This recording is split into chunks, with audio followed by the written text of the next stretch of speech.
The kick's power comes from the torque generated by the rotation of the hips. It's the same principle that cracks a whip.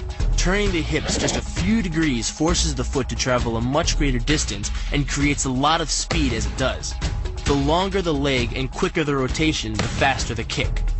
And unlike karate, Muay Thai fighters are also taught to strike with the hard bone of the shin. A Muay Thai kick can generate roughly the same force as a baseball bat. Enough to crack a rib. It works like a point of a knife. All the force is magnified by being concentrated in a small, hard area. Even if the elbow doesn't deliver a knockout, it will almost always leave a nasty cut, and often getting in close neutralizes the opponent's weapon advantage. Then, in the clinch, we bring the power of the knee to bear.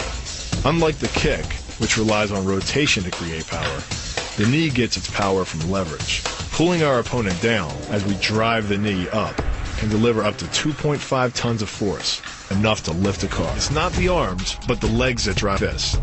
Like a piston, the explosive power of the legs is capable of generating hundreds of pounds of force, all to a very vulnerable area, the soft underside of the opponent's jaw. Like the Hanuman move, the flying knee relies on the explosive power of the legs. But rather than spread the power of our blow over two fists, it concentrates it into the spear point of the knee and combines it with the force of gravity. It's the equivalent of hitting our opponent in the chest with a sledgehammer. Works on a concept called the couple. Basically, it's two levers linked at a single fulcrum, the elbow lock. And it doubles the foot-pounds of torque you can generate when compared to a single-arm lock.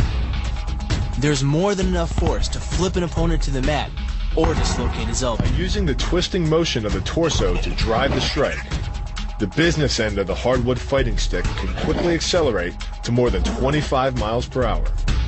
On contact with the skull, the energy is enough to cause a depressed fracture. It's the same injury-producing force as being hit in the temple by a hammer. Mali relies on something called a flexion moment imparted to the neck to do damage. An average man's neck can withstand about a 140 foot-pound flexion moment. Beyond that, soft tissue and even vertebrae can be crushed. By bringing your weight down fast, this move could easily deliver twice that amount of force. And it wouldn't just end a fight. It could leave your opponent paralyzed or dead. Close, the opponent's neck is exposed.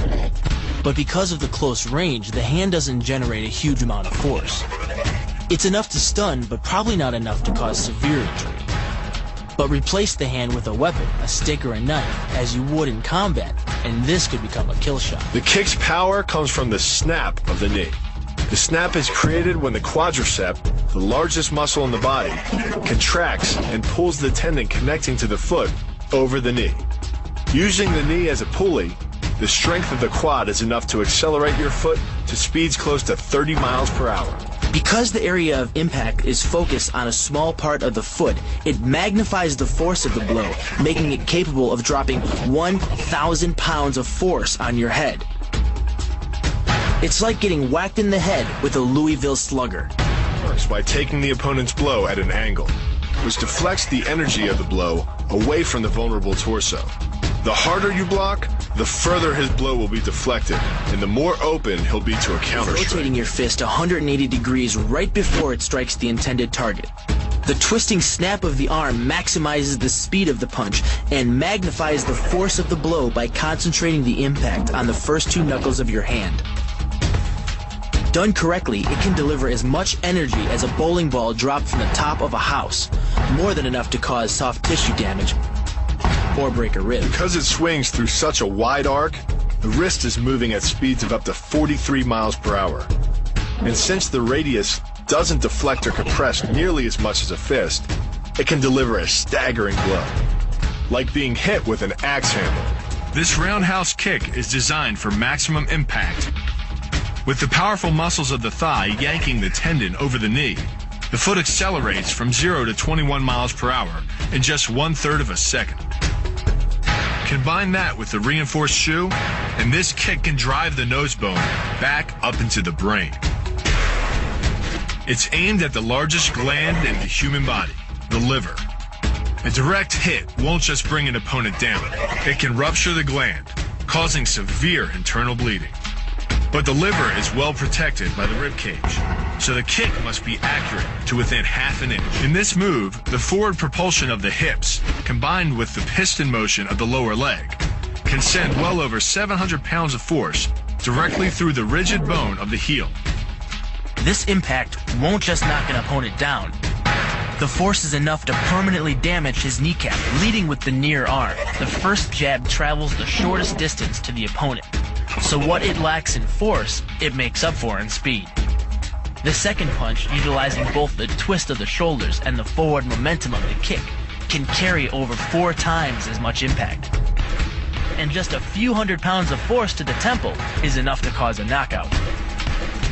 This move uses the same principle as a throw in judo, off-balancing your opponent and then using his momentum to send him down. But it's much more aggressive. The sweep here is actually a strike to one of the most sensitive areas of the body, the Achilles tendon. The Achilles tendon. The throw works just like a crowbar, where your leg is the lever and your hip is the fulcrum. The trick is positioning your body in just the right place. If you're just an inch off the placement of your thigh and hip, the amount of energy needed to throw an opponent can more than double. But performed correctly, Uchimata requires almost no energy, yet it can deliver up to 5,000 pounds of force. If it weren't for the mat, a throw like Uchimata would be enough to cause serious injury or even paralysis. You use the strength of your legs to maintain your dominant position while you secure the choke. Just a few pounds of pressure on the collar of his gi is enough to reduce the blood flow to the brain to a trickle and end the match. Hold this move for 10 seconds and the fighter will black out. Hold it just a bit longer and he's dead. By bending the elbow across the fulcrum of your hips, you're subjecting the weak joint to the leverage of 2 strong forces: the pull of your thighs on his shoulder and your hands on his wrists. As little as 1,000 pounds of force can be enough to destroy the elbow. The leverage of the armbar can supply much more than that. The sacrifice throw is a simple lesson in conservation of energy. The stronger the opponent attacks, the further he gets thrown. It works like a catapult, where your opponent's momentum supplies the counterweight. The faster he's going, the further he's going to fly, and the harder he's going to land. That land with the side, ball, or top of the foot. The gastrizin uses the heel to deliver the blow. This alignment of the heel, ankle, lower leg complex channels some 2,000 pounds of force into the opponent. More than enough to break a baseball bat.